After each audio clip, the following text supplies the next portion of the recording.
안녕하세요. 사연에 빠지다의 DJ 민영입니다. 오늘도 두 가지 사연 준비되어 있으니 끝까지 함께 해주시고요. 구독과 좋아요 버튼도 눌러주세요. 그럼 오늘의 사연 함께 만나볼게요. 안녕하세요.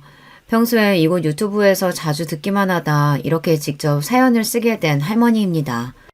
요즘 인생은 60부터라며 젊다고는 하지만 손주가 있으니 그저 할머니로 자신을 칭하고 싶네요. 우리 구독자님들은 내 집에서 가장 아끼는 공간이 있을까요? 피치 못할 사정으로 1년 정도 잠시 비우기는 했지만요. 우리 부부가 처음 마련한 집에서 전 무려 30년 동안 살고 있답니다. 내가 사랑하는 가족과의 추억이 서린 곳이라 아마 죽을 때까지 여기에 머물지 않을까 싶어요. 다른 집에는 크고 멋진 TV가 자리한 거실 벽면이 우리 집은 좀 다르답니다. 벽면 가득 채운 큰 그림이 있는데 이는 바로 생전에 남편이 그린 작품이죠. 그림을 그릴 때 보았던 남편의 모습이 지금도 선명합니다. 여보, 그 그림에 우리 가족의 모습을 담는 건가요? 지금 내가 느끼는 행복감과 미래에 대한 희망을 이 그림에 담을 거야. 많은 시간이 흐르더라도 우리 가족에 대한 마음은 이 그림 속에서 영원할 테니까. 그의 말은 옳았습니다. 남편이 떠나고 수십 년이 지났지만 그림을 보면 그때처럼 뭉클하고 행복한 감정이 드니까요. 이런 예술가 남편을 어떻게 만나느냐고요. 고등학교를 졸업하자마자 전 독립하고자 했습니다. 친아버지가 일찍 돌아가시고 3년 뒤 새아버지가 그 자리를 채웠던 친정집은 가시덤불과도 같은 곳이지 저에겐 집이 아니었어요. 그래서 가출에 가까운 독립을 선언하고 집을 떠나 이모님이 사시는 인천으로 오게 됐습니다. 이모가 내어주신 옥탑방 한 칸을 집으로 삼고 돈 벌러 공장에 나가보았어요. 공장에 다니는 갓 어린 여자애가 하루 10시간 근무 뒤에 하루의 고단함을 풀 것이 뭐가 있겠어요. 아저씨들처럼 술을 마신다거나 함께 얘기 나눌 친구나 가족도 없었으니까요. 대신 전 극장에 가서 영화 보는 것이 유일한 취미였습니다. 그렇게 일주일에 한 번 이상 극장을 다니다 보니 의외로 친해진 사람이 있었어요. 극장 간판 그림을 그리는 아저씨인데 학생처럼 앳된 아가씨가 뺀질나게 극장에 다니는 모습에 호기심이 생겼던지 말을 걸기 시작했습니다. 게다가 참 잘생긴 아저씨 얼굴이 좋았던 저도 같이 얘기하고 어울리다 보니 어느덧 부부의 연까지 맺게 되었죠. 남편과 결혼하고 부평에 신혼집을 월세로 시작해서 살았어요. 당시는 호황기 시절로 극장은 많은데 간판 그리는 화가는 두세 명뿐이라 무척 바쁘게 남편은 일했어요. 저도 공장을 그만두고 아들 하나를 낳으며 집에서 살림을 했죠. 원래 남편은 자기 작품을 그리는 화가가 되고 싶었지만 생계를 꾸려나가기 위해 극장 간판쟁이가 될 수밖에 없었다네요. 극장에 내걸리는 그림 말고 진짜 내 그림들을 모아 죽기 전에 전시회라도 열고 싶다. 아직은 좀처럼 엄두가 나지 않지만 언젠가는 할 수 있겠지. 하지만 내 남편은 안타깝게도 화가로서의 꿈을 채 펼쳐보지도 못한 채 세상을 뜨고 말았습니다. 누런 얼굴색에 극심한 피로를 호소하던 사람이 병원에서 검사를 해보니 간에 암이 자라고 있다고, 이제 손을 쓸 수 없다고. 투병 생활 끝에 남편은 40이라는 젊은 나이에 우리 가족을 떠나고 말았습니다. 이제 저와 초등학생이던 아들만 남았을 뿐이죠. 당장 생계가 급했던 저는 친한 동네 언니의 소개로 전화교환원, 콜센터 일로 입에 풀칠을 할 수 있었습니다. 앉아서 더울 때는 시원하고 추울 때는 따뜻한 데서 일하는 사무직이라고 좋아했는데 정신적으로 아주 고된 일이었어요. 얼굴도 모르는 사람들로부터 이유 없이 욕설을 듣고 때로는 성희롱까지 당해야 했기에 아들을 키워낸다는 집념으로 버텼습니다. 일이 힘든 건 괜찮았는데 내 아들의 느닷없는 고집으로 마음이 더욱 고달팠어요. 남편처럼 미술에 소질이 보이던 아이는 갑자기 공부하겠다며 그림을 접겠다는 거예요. 전 아버지처럼 살 순 없어요. 지금 엄마가 이렇게 고생하시는 것도 다 가난 때문인데 제가 성공하는 것만이 우리 집 가난을 끊어내는 일이니까요. 하지만 넌 아버지처럼 화가가 되고 싶다고 누구보다 그림을 사랑하는 아이였잖니. 돈 때문이라면 걱정 마라. 엄마가 어떻게든 너 하나 공부 못 시키겠니? 그래서 싫어요. 나 때문에 고생하고 사는 엄마 보는 제 마음 모르시죠? 엄마만 보면 한없이 미안하고 내 자신이 짐처럼 여겨진다고요. 말리지 마세요. 저는 미술 버릴 겁니다. 내 자랑 같아서 지금 해와 말씀이지만요. 우리 남편 피를 물려받아서 아들은 키도 훤칠하고 신성일 뺨치게 잘생긴 사내예요. 그런데다가 머리 똑똑하고 인내심 강한 친구라 그런지 중2부터 미술을 포기하고 뒤늦게 학교 공부를 하더니 결국 반에서 1등을 하는 우등생이 되었습니다. 제 아들이라서 하는 말이 아니라 마음 먹은 것은 해내고야 마는 집념을 가진 아이였죠. 어떻게 이렇게 대단한 녀석이 내 배에서 태어났을꼬. 혼자 아들 키우며 사는 인생이 쉽지 않았어도 아들 잘 커가는 걸 보는 낙으로 힘내서 살아갈 수 있었습니다. 그렇지만 우리 집 사정에 영양가 있는 음식을 넉넉하게 애한테 해주지 못했던 것이 늘 마음에 걸립니다. 다 큰 지금도 아들이 감기에 잘 걸리는 편인데요. 애가 기침만 해대도 그것이 다 제대로 못 먹인 내 탓인 것만 같아서 미안하기만 해요. 역경을 극복한 내 아들은 대학을 나와 자격증 시험을 보더니 공인회계사게 되어 드디어 출세의 반열에 오르기 시작했습니다. 네가 고생해서 번 첫 월급을 이 엄마한테 다 주면 어쩌니. 성공한 아들로 이렇게 해보고 싶어서 평생 공부만 하고 살아가는걸요. 엄마 고생은 이제 끝났어요. 이제 아들이 주는 생활비 받으면서 편하게 사세요. 여러분도 아시겠지만 자식이 잘 커준 것만으로도 부모가 받을 효도는 다 받은 것 아니겠습니까? 뭐 아쉽다고 자식에게 돈이나 타 쓰는 사람이 되려 하겠나요? 내가 자가로 사는 집 한 채 있겠다. 나 먹고 살 만큼 버는 직업 있겠다. 이 엄마를 그런 비굴한 인생 살게 하지 마라. 나 아직 젊다. 너 좋은 직장까지 구했으니 이제 결혼해서 손주나 안겨주면 엄마는 바라는 게 아무것도 없어. 아들은 제 말에 배시시 웃으면서 이래 대답했어요. 저 사실 만나고 있는 아가씨 있어요. 조만간 인사드리러 올게요. 제 할 일만 열심히 하고 사느라 연애나 제대로 해봤을까 싶은 새님인 줄 알았는데 우리 아들도 남들 하는 거 다 하면서 살았던 모양이에요. 제 주변에는 자식들 비혼으로 골머리 썩는다는데 전 환갑도 되기 전에 며느리를 보게 생겼습니다. 아들 말대로 얼마 뒤 예비 며느리를 처음 만나 얼굴도 보고 이런저런 궁금한 이야기를 나눌 수 있었어요. 몸 건강해 보이고 대학 나와 건실한 회사에 다니고 있는 좋은 아가씨였죠. 그런데 마음 한구석 찜찜한 것이 대화를 나눠보니 뭐랄까요.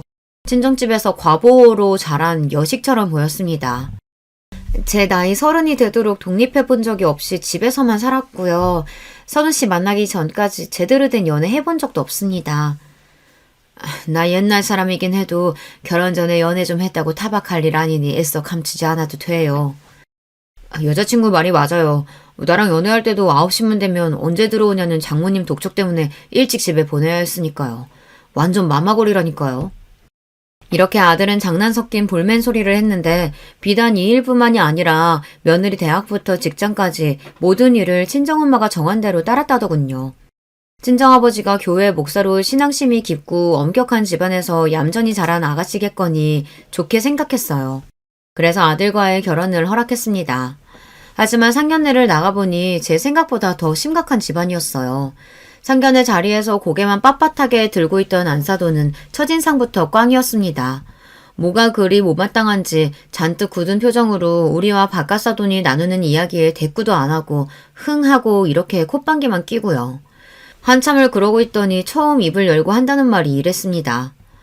내 모든 것을 바치고 키워낸 보물 같은 딸입니다. 이 아이가요. 전 그 옛날 시절 이화여대 졸업하고 일본 동경 유학까지 갔던 촉만 받는 인재였어요. 그런데 이 남편을 만나서 뜻을 펼치지 못하고 결혼해서 눌러앉아 버렸지만요. 내 못다한 꿈 딸이 이뤄주길 바랬는데. 어찌됐든 내 딸은 여느 집 자식들과 다르니 이 점 똑똑히 알아두세요. 신령하기로 소문난 무속인에게 최고의 기를 받아서 사주부터가 특별한 애예요. 내 계획하에 잘 가다가 어찌 코가 잘못 깨어서 이리 시집 보내게 되었네요. 지금 안싸돈 말은 내 아들이 잘못된 코란 얘기예요? 뭐 그저 말이 그렇단 얘기지 딱히 김서방 욕을 한 건 아니에요. 여러분 같으면 이런 여자랑 화기애애하게 대화를 이어갈 수 있으시겠어요? 이렇게 첫 단추부터 어긋나 버렸으니 그 뒤부터 무례한 안싸돈이 하는 말 하나하나가 몸서리치게 싫었어요. 그 옆에 내도 나랑 같았는지 결혼 이후로 가족 모임이 있을 때면 은근히 나를 따돌리고 우리 애들을 자기네하고만 지내려고 온갖 술수를 쓰더라고요. 나도 말을 함부로 내뱉는 안싸돈과 함께하는 자리는 불편해서 멀리하고 지냈습니다. 하지만 결혼 준비하면서 아들은 부쩍 안싸돈과 며느리와 부딪히는 일이 많아졌는데요. 한 번은 아들이 혼수 가전을 보고 와서 짜증이 난다며 저에게 얘기한 적이 있습니다. 같이 간 장모님께서 우리 쓸 가전이니 너희가 알아서 결정하라고 하셨거든요. 그런데 막상 우리가 대형 TV랑 냉장고 등 정해서 알려드리니 갑자기 기분이 상하신 거예요. 우리에게 실망했다면서 돌연 집에 가시겠다고 하더군요. 같이 식사라도 하자며 잡았지만 영 불편한 기색이셔서 하는 수 없이 집까지 모셔다 드리고 돌아왔어요. 그리고 그 일로 와이프와 싸웠고요. 그 뒤로도 장모님 모시고 몇 번 같이 다녀봤는데 그럴 때마다 우리 부부가 계속 싸우게 되더라고요. 장모님은 말도 안 되는 이유로 와이프를 쥐잡듯이 몰아세우셔서 참 곤란해요. 늘 절 존중하고 키운 엄마와 장모는 달라도 너무 달라요. 와이프가 아무리 항변해도 결국은 죄송하다고 머리 숙여야 끝이 나더군요. 아들 말을 들으니 마음 같아서는 이 결혼을 무르고 싶었지만 저도 아들도 그럴 용기까지 내지는 못했네요. 우여곡절 끝에 아들 결혼식 잘 마치고 하와이로 신혼여행까지 다녀왔습니다. 아들 부부는 별일 없이 잘 사는가 보다 하고 지내고 있었는데 오랜만에 집에 찾아온 아들의 얼굴은 말이 아니었습니다. 갓 결혼한 새신랑 얼굴이 왜 그렇게 어둡니? 뭐 새아기랑 싸웠어? 표정을 살피며 슬쩍 물어보니 아들이 한다는 얘기가 결혼하자마자 장모님한테 정 떨어져서 정말 너희 장모 성격이 보통 센 거 아니라는 거 나도 알지만 얘야 그래도 너희 아내가 들으면 어쩌려고 장모한테 그렇게까지 말해야 쓰겠니? 엄마 제 말 좀 들어보세요. 신혼여행 떠나기 전에 장모님이 우리 집 가구 하나 골랐다면서 와이프한테 사진을 찍어 보냈는데요. 와이프가 가구 디자인이 우리 스타일이 아니라고 괜찮다고 답장했어요. 그 말에 또 마음 상한 장모님 때문에 신혼여행 떠나는 날 아침까지 기분 풀어드리느라 진땀을 뺐다니까요. 왜 그런다니? 아무리 기분이 언짢아도 그렇지 애들 신혼여행으로 외국 떠나는 날까지 꼭 그렇게 하셔야 했다니? 도대체 어른답지가 못하구나 너희 장모라는 사람. 기분 좋게 신혼여행 떠나야 할 아들이 거기 가서 진땀 뺐을 생각을 하니 안 싸더니 원망스러웠습니다. 그뿐인 줄 아세요? 신혼여행 다녀와서는 집들이 빨리 해야 한다고 처가 식구를 집에 초대했어요. 그런데 우리 집에서 잠까지 자고 갔어요. 요즘 같은 세상에 신혼집에서 1박을 하다니 도무지 상식적으로 이해되지 않지만 사위고 남편인데 군말 없이 최선을 다해서 잘 모셨죠. 그래 잘했다. 그런데 또 네 장모가 뭐라고 했니? 우리 부부끼리 요리도 같이 해서 식사 한상 제대로 차렸어요. 다른 식구들은 다 맛있게 잘 먹는데 장모님 혼자 음식 타박해서 고생한 보람도 없었죠. 식사 내내 맛이 없다느니 이런 대접 받느니 집으로 가겠다느니 난리치는 바람에 와이프는 울고 분위기는 순식간에 차가워졌고요. 눈치 보인 형님네가 저를 데리고 밖으로 나가서 이래요. 장모님 이러는 일 한두 번도 아니라고 원래 그런 분이라고 여기고 그냥 이해하래요. 참나. 아들 이야기에 제 속은 천갈래 만갈래 찢어지는 기분이었습니다. 이렇게나 몰상식한 장모 때문에 앞으로 아들 맘고생이 얼마나 심해질까 싶었으니까요. 옛말이나 시집살이지 요즘은 이런 처가살이가 다 있지 뭡니까. 아들을 잘 다독여 보내고 나서 저는 날마다 100일 기도를 드렸습니다. 제가 할 수 있는 것은 별일 없이 아들 부부가 잘 지내기를 그저 기도드리는 것밖에요. 그렇게 마음 졸이고 살다가 한 번은 아들이 우리 집에 늦은 저녁에 갑자기 찾아와서 배고프다는 겁니다. 저녁밥을 허겁지겁 먹고 있는 아들의 모습을 보니 안쓰러운 마음이 들었어요. 우리 아들은 특히나 공복을 못 참아서 때가 되면 꼭 밥을 먹어야 하는 아이예요. 그러니 남자애라도 저 스스로 간단한 찌개며 요리도 할 줄 안답니다. 그런데 지금까지 밥도 못 먹고 있다는 건 이건 필시 무슨 일이 생긴 것이죠. 누룽지 물을 끓여 아들에게 주면서 이유를 물었습니다. 밤 늦은 시각이 되도록 저녁 식사도 안 하고서 집에 무슨 일 있는 거니? 우걱우걱 콩나물을 씹던 아들은 오늘 저녁에 있었던 일을 털어놓으며 분통을 터뜨렸습니다. 오늘 어버이날 기념행사로 장인어른 장모님 모시고 식당에 다녀왔어요. 가는 길에 아내가 용돈을 장모님한테 먼저 드렸던 모양이에요. 장모님은 결혼 초부터 이상한 주장을 해왔는데 우리가 드리는 용돈은 장인어른과 같이 주지 말고 두 분 각각 해달라는 거예요. 그런데 오늘은 아내가 깜빡하고 봉투 하나로 드렸는데요. 그걸 보신 장모님이 버럭 화를 내시는 거예요. 너 엄마 말을 개똥으로 알아듣니? 아빠 엄마 따로 용돈 주라고 했어 안 했어? 내 품에서 자라온 딸이 그런 실수를 할 리는 없고 김서방 자네가 그러자고 한 건가? 별 대수롭지도 않은 일이라며 장인어른이 그만하라고 말리는데도 식당 사람들이 다 쳐다볼 만큼 우리한테 불효한다고 몰아세우더라고요. 너무 창피하고 내가 왜 이런 일을 당해야 하는지 모르겠어서 그대로 자리를 박차고 나와버렸어요. 저런, 아니 안사도는 자식들 훈계를 조용조용 이르면 될 것을 사람 많은 데서 뭐 그렇게 성내고 그런다니? 제 말이요. 더 기가 막힌 일은 뭔 줄 아세요? 화가 나서 차에 돌아와서 앉아있는데 뒤따라온 아내가 저에게 뭐라고 하는 거예요. 엄마가 저렇게 화나셨으면 바로 사과드리고 사근사근 대하면 금방 풀리실 텐데 저까지 나가버려서 분위기가 험악해졌다고 제 탓을 했어요. 자기 엄마 잘못인데도 제 잘못이라는 아내도 장모님만큼 어이없는 사람이더군요. 화가 난 저는 차에 시동 걸고 바로 나와서 엄마 집으로 온 거예요. 좀처럼 감정에 동의가 없는데 아들이 이렇게 머리끝까지 화가 난 모습을 전 처음 보았어요. 그동안 애가 오죽 쌓인 게 많아 그럴까 싶어 제가 참견하기로 결심했습니다. 그래서 아들 쉬라고 방을 내어준 뒤 며느리에게 전화를 걸었습니다. 오늘 일 이야기 아들에게서 들었는데 그래 너희 어머니 화는 좀 풀리셨니? 저에게 자초지종을 설명한 며느리 얘기가 이랬습니다. 아들은 명절이나 어버이날 용돈은 우리 집이나 처가에 똑같이 하기를 바랬다고 합니다. 하지만 안사도는 양가에 똑같이 용돈을 드리는 우리에게 불만이 생긴 겁니다. 그 집이야 홀어머니니 한 분만 드리면 되지만 우리 집은 남편과 나 2명이니 각각 챙겨드려야지. 한 봉투에 저쪽 집과 똑같은 금액을 넣는다면 나보고 너희 시어머니 반만 받으란 말이냐? 이렇게 직접적으로 돈을 밝혔다고 하네요. 돈이 없는 집도 아니고 목사 사모님이 한다는 말이 참 저속하고 우습죠. 자기 기분대로 사사건건 걸고 넘어지는 장모 때문에 결혼 생활을 지속하기 어렵다며 아들은 며느리와 꽤 오래 다투 모양입니다. 그리고 결국 아들이 이겼는지 며느리에게 각서를 쓰게 했습니다. 아들이 얘기한 각서의 내용은 대강 이러했어요. 첫째로 장모는 미리 약속한 날 외에는 신혼집에 오지 말고 사위에게 버럭하지 말고 존중하는 태도를 보인다. 두 번째로는 장모는 안싸돈, 즉 저에 대한 불손한 호칭, 예를 들면 불쌍한 노인네, 가난한 예편네 등으로 부르거나 함부로 하는 행동을 하게 될 시 바로 이혼 합의서에 도장을 찍는다. 또한 이혼 시 아이의 양육권과 재산 분할권은 남편의 뜻에 따르기로 한다. 여기 두 번째 내용을 보고서 안싸돈이 저를 그렇게 막 부르는 걸 처음으로 알았어요. 아들은 평소에 며느리랑 안싸돈이 얘기할 때 저에 대해 하는 소리를 듣고 속으로 이를 갈았답니다. 그래서 이 내용까지 각서에 포함시키게 된 거죠. 이렇게 각서를 쓰고 난 뒤에 며느리는 아들에게 조심하고 달라지는 듯 보였어요. 각서에 쓴 약속대로 허구한 날 애들 집에 드나들던 안싸돈 모습도 보이지 않았고요. 참 다행이죠. 이제야 만물이 제대로 돌아가는구나. 내 아들이 그래도 남편이고 가장으로서 이 집안 기강을 바로 잘 세웠다. 그렇게 처가의 개입 없이 애들끼리 잘 살다 보니 만사가 형통하여 기쁜 소식도 들려왔죠. 며느리가 아기를 임신했다는 겁니다.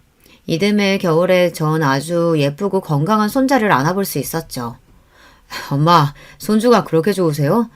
그럼 이 귀여운 놈을 안고 있자니 정주영도 부럽지 않을 만큼 좋구나. 새아가야, 아이 낳느라 고생 많았다. 여기 축하금 넣었으니 이걸로 너 좋아하는 거 많이 사 먹어. 어머님 감사합니다. 그런데 좀 이르긴 하지만 어머니께 부탁드리고 싶은 말씀이 있어요. 제가 사정상 출산휴가 3개월 뒤에는 회사에 복직해야 하는데요. 어린이집에 이 젖먹이를 맡길 수도 없고 봐줄 사람이 어머니 말고는 없네요. 그랬구나. 내가 그 생각까진 못했어.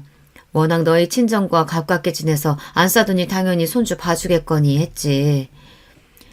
그러게요. 뭐 장모님은 허리가 안 좋아서 아이를 돌볼 수 없다나 뭐라나. 어떻게 하겠어요. 엄마가 괜찮으시다면 지금 사시는 집 처분하고 더 넓은 집으로 이사가서 아예 합치면 어떨까요? 손주야 너무 예쁘고 내 힘으로 자식들을 도울 수 있는 것은 좋지만 그렇다고 해도 합가는 섣불리 결정할 일이 아닌 것 같아 일단 고사했습니다. 난 너희 어릴 때부터 추억이 남아있는 이 집이 좋은데 여기엔 너 요만할 때 키진답시고 연필로 표시해둔 벽도 있고 이곳저곳 돌아가신 아버지 손때가 남은 집 아니니 아무래도 난 이 집을 팔 수는 없겠구나. 그럼 이렇게 하시면 어떻겠어요? 어머님 댁이 낡긴 했어도 조금 수리하면 지하철역이랑 가깝고 세입자가 들어올 수 있을 거예요. 차라리 전세를 놓고 그 전세금을 저희 집에 보태서 넓은 데로 이사를 가시죠. 아들 며느리는 좋은 생각이라면서 절 설득했죠. 전 마음이 영 내키지 않았지만 어떻게 하겠어요. 제가 없으면 며느리는 복직을 못하고 손주 봐줄 사람이 없다는데요. 그래서 결국 그리하기로 마음먹었습니다. 우리 집을 세 주고 받은 전세금 4억 5천을 보태 아들은 40평대로 이사를 갔고 그중 방 하나를 제가 쓰며 살게 되었어요. 그런데 말이 좋아 합까지 자식들 봉양받는 게 아니라 제가 아들과 며느리, 손주까지 모시고 사는 것과 진배 없었어요. 그뿐인가요? 손주가 생겼다는 핑계로 잠잠하던 안싸도는 더 자주 집에 찾아왔어요. 조용히 손주나 보고 가면 다행인데 몇 시간이나 눌러앉아서 제가 차려주는 저녁밥까지 얻어먹고 가는 날이 많았죠. 그렇지만 정말 절 화나게 만든 것은 그 옆에 내에 저를 대하는 태도였습니다. 저기요, 제가 머리가 아픈데 두통약이랑 물 좀 떠다 줘요. 너무 차지도 뜨겁지도 않은 온도로 잘 맞춤 물이어야 합니다. 할머니, 지금 우리 손주가 아랫도리가 불편해서 울잖아요. 어서 기저귀 갈아주지 않고 뭐 하십니까? 참다 못한 저는 결국 안사돈에게 화를 버럭 내고 말았습니다. 이보세요, 사돈. 배울 만큼 배웠다는 양반이 예절은 국 말아 드셨어요? 당신이 외할머니인데 손주 똥기저귀는 자기 손으로 한 번은 갈아야지. 왜 나만 시켜 먹어? 그리고 사돈 관계를 떠나 내가 당신보다 5살이나 많은데 말하는 뽐새가 이게 하인 부리는 태도지 어디 윗사람에게 하는 말이요? 기가 막혀서 내가 이런 말 들을 사람이 아닌데. 기막혀하는 그 여자는 절 보고 경멸하는 말을 내뱉고 나가버렸습니다. 이래서 본디 없이 사는 집안이랑은 사돈을 맺으면 안 되는 법인데 아휴, 상놈의 집안 같으니 감히 나한테. 왜 지는 양반이고 내가 산 것인지 족보를 뜯어보고자 하고 싶었어요. 그 옆에 내가 얼마나 우리를 깔보고 있는지 그 오만함에 혀를 내두를 지경이었습니다.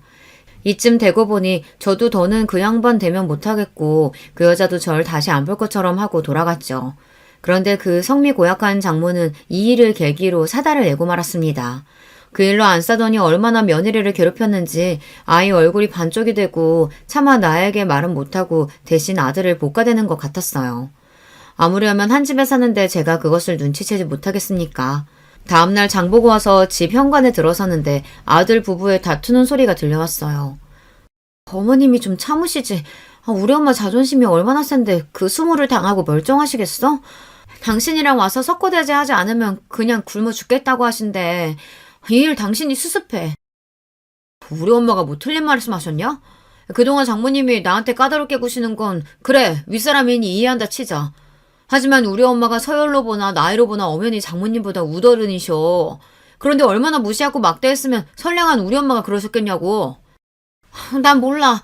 우리 엄마가 저렇게 머리 싸매고 드러누워버리면 그 누구도 못 말린다고.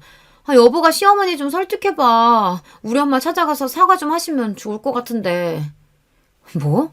너 지금 그게 우리 엄마한테 할 소리냐? 하다하다 저보고 그 얌통머리 없는 여자에게 석고대자하라는 며느리 말에 울컥했습니다. 나도 모르게 방문을 벌컥 열고 들어가서 며느리에게 똑똑히 일러주었어요.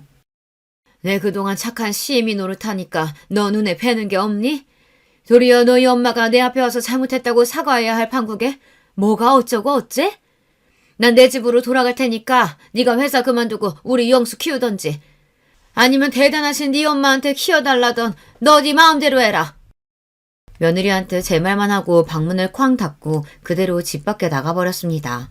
대차게 내 할 말 하고 나오니 속은 후련한데 막상 어디로 가야 할지 모르겠더라고요. 나라도 좀 참을 걸 자식들 싸움에 기름을 부었구나 싶어 뒤늦게 후회도 되고요. 아파트 주변을 걸어다니고 있는데 경비 아저씨가 재활용 쓰레기장에서 일하는 모습이 보였어요. 어제가 재활용 쓰레기 배출하는 날이었는데 엉망으로 내놓은 사람들 때문에 다시 분류하는 일을 아저씨 혼자서 하는 모습이 힘겨워 보였죠. 마침 갈 때도 할 일도 없는 저는 팔섬에 걷어붙이고 아저씨 일을 도와드렸습니다. 아이고 어르신 그냥 두세요. 다 제가 할 일입니다. 내가 사는 곳 일인데 누가 하면 어때요. 수많은 사람들이 닭장처럼 다닥다닥 붙어서 사니 쓰레기가 이렇게 산처럼 나오네요. 내가 사는 동네에서는 한독주택이라 이런 광경 처음 봅니다. 함께 분리 작업을 마치고 나니 경비는 날 화단이 있는 정자로 데려가 커피 한 잔을 주고 옆에 앉았습니다. 아들이 절 찾는 전화가 왔지만 아직 마음이 불편해서 전화를 받지 않았어요. 그래도 아드님 참 반듯하게 잘 키우셨습니다. 제가 봐도 며느님보다는 아드님이 아까워 보여요. 저 듣기 좋으라고 하시는 말씀인 거 알지만 기분은 좋네요. 아유, 제가 괜히 아들네에 들어와서 볼 꼴 못 볼 꼴 다 보고 사나 봅니다. 좀 컸다고 한들 자식들이 어디 부모 마음과 같나요? 그래도 제 자식 봐주러 온 엄마가 얼마나 귀한지 말은 안 해도 다 알고 있을 겁니다. 이렇게 경비 아저씨와 몇 마디 주고받다가 엉덩이를 털고 일어나서 집에 들어갔어요.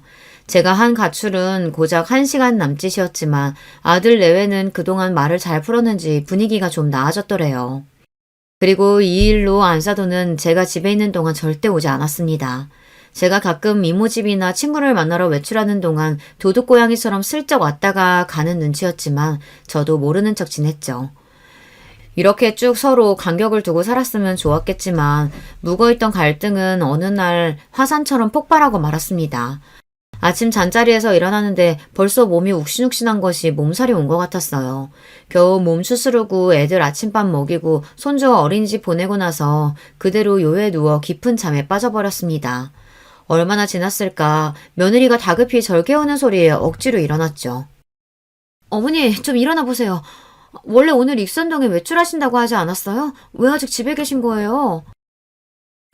그래. 모임 있었는데 내 몸이 좋지 않아 취소하고 누웠다. 아직도 몸이 욱신거리는 게 영 시원치가 않아. 더 자야겠다. 며느리는 울먹거리며 제게 사정하듯 얘기했어요. 제가 오늘 휴가라 미리 친정 식구들하고 집에서 보기로 약속했단 말이에요.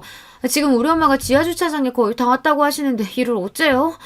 어머니께서 아직 집에 계신 걸 알면 크게 난리 부르실 거라고요. 어머니 5시간만 밖에서 시간 좀 때우다가 들어오세요. 제발요. 며느리 사정은 알겠지만 몸이 안 좋은 제가 당장 나갈 생각이 들지 않더군요. 얘야, 내가 여기 말고 갈 데가 어디 있다고 그러냐? 그냥 오늘 친정 식구 만남 취소하고 다른 날 모이자고 하려무나. 그러자 며느리는 막무가내로 저를 현관으로 밀었고 외투와 핸드폰을 쥐어주고서 밖으로 밀쳤습니다. 당황한 저는 얼떨결에 슬리퍼만 신고서 문 밖에 내쳐지고 말았어요. 아무리 문을 두드리고 얘기해봤자 괘씸한 며느리는 꼼짝도 하지 않았죠. 굳건히 닫혀있는 문을 보며 어쩔 수 없이 저는 어디론가 가야만 했습니다. 어디를 가야 하나? 여기 어디 찜질방이 있나? 깊은 한숨을 쉬고 엘리베이터 버튼을 누르고 기다리는데 삐리릭 하는 소리를 내며 앞집 현관문이 열렸습니다. 아들네 앞집 아줌마가 집에서 나와 마주치게 된 거예요. 어머, 안녕하세요. 애보ля 집안일 하려 많이 힘드시죠? 연세도 좀 있으실 텐데요. 네, 애 봐주는 일이 다 그렇죠 뭐. 그저 손주가 이쁜 낙으로 참고 하는 일이죠. 네? 예상 밖이라는 듯 앞집 아줌마는 제 말을 듣고 깜짝 놀라는 것이었습니다. 아이고, 제가 오해할 뻔했네요. 친할머니셨구나. 그 집에 뺀질나게 드나드는 외할머니가 무슨 노인네라며 어르신을 부르고 함부로 대하길래 아이 봐주는 이모님이신 줄 알았어요. 제가 실수했네요. 죄송해요. 그 말을 듣는데 제 얼굴이 덩달아 화끈거릴 만큼 민망했습니다. 당황한 앞집 아줌마는 엘리베이터에서 내리자마자 내게 공손하게 인사하고 도망치듯 가버렸습니다. 안사돈이 나에 대해 뭐라고 하고 다녔는지 안 봐도 뻔하네. 모르는 사람들이 저렇게 오해할 정도로 그 집 모녀가 얼마나 나를 하찮게 대했으면. 서러움과 자괴감이 물밀듯 몰려와 목이 메었어요. 이런 마음으로 어딜 가지도 못하고 그저 아파트 경비실 앞 벤치에 앉아서 한참을 울었습니다. 제가 손수건으로 눈물을 찍어내고 있으려니 경비 아저씨가 다가오더군요. 천사모 어르신, 오늘도 속상한 일이 있으셨나 봐요. 여기 요구르트 좀 드세요. 감사하다고 입은 움직였지만 울고 있던 얼굴이 창피해서 고개도 들지 못하고 주신 요구르트를 받아들었어요. 그런데 경비원은 자리를 뜨지 않고 그대로 제 옆에 앉아 담배 한 대를 태우더군요. 아저씨도 일이 많아 힘드신가 봐요. 길지 않은 인생 살면서 쉬었던 날이 하루도 없었지만 요즘 같아서는 마음이 참 애리네요. 자식 낳아 취직하고 장가 보내면 고쳐 끝날 줄 알았는데 없는 살림이라도 내 식구끼리 살던 때가 마음이 편했던 것 같네요. 예, 저도 딸 자식 둘 있는데 시집간 녀석은 지 남편이랑 싸우고 친정 와서 못 살겠다고 울어싸서 배기 싫고 또 시집 안 간 노처녀 딸은 아직도 부모에게 얹혀서 살려고 하니 말입니다. 저도 참 자식놈이 웬수다 싶어요. 사람 마음이 참 희한한 것이죠. 안사돈과 며느리 때문에 눈물 짓던 제가 남의 집 자식 한탄 소리 들으니 그래도 속상한 마음이 좀 풀리대요. 그 아저씨가 보더라도 내 며느리는 표관하게 부족한 사람이라며 나 위로하고자 그런 얘기를 했나 봅니다. 그래도 아무리 세상이 변해도 그렇지 전 사무세댁은 시어머니한테 너무한 거 아닌가 싶습니다. 네, 아마 아저씨도 지나가며 자주 보셨을 테죠. 시어머니는 파출부 부리듯 하고 지 친정엄마만 감싸고 도는 게 우리 때 같았으면 어디 상상이나 했겠습니까? 지금도요, 저희 엄마가 날 불편해한다고 5시간만 어디 나갔다 오랍니다. 감기에 걸린 나를 무슨 거지 쫓듯 쫓아내고 그렇게 쫓겨나왔어요, 저. 제 말에 아저씨는 오만상을 찌푸리며 함께 화를 냈어요. 아이, 세상에, 뭐 그런 여자가 다 있어. 아무래도 이 얘기를 들어야 할지 고민이었는데 어머니께서 하시는 편이 낫겠네요. 여기 경비실에 앉아서 종일 있다가 보면 원하지 않아도 백사동 주민들이 어찌들 사는가 훤히 보이죠. 이윽고 경비원 아저씨가 들려준 이야기는 누구든 경악할 만한 그런 이야기였습니다. 얼마나 기막히고 상상도 못할 일인지 제 입에 다시 올리고 싶지도 않고 글을 쓰는 지금도 손이 벌벌 떨릴 지경입니다. 제가 몇 차례나 목격했어요. 그 집 여자 말입니다. 지금 바람 피우고 있습니다. 새벽녘에 어떤 차가 이 동 앞에서 기다리면 그 며느리가 주변을 두리번거리며 그 차에 훌쩍 타던 광경을 몇 번이나 제 눈으로 똑똑히 봤죠. 사람은커녕 길고양이도 지나다니지 않는 시각이니 아무도 모를 줄 알았겠지만 경비실에서 불 끄고 제가 보고 있다는 것은 까맣게 몰랐을 겁니다.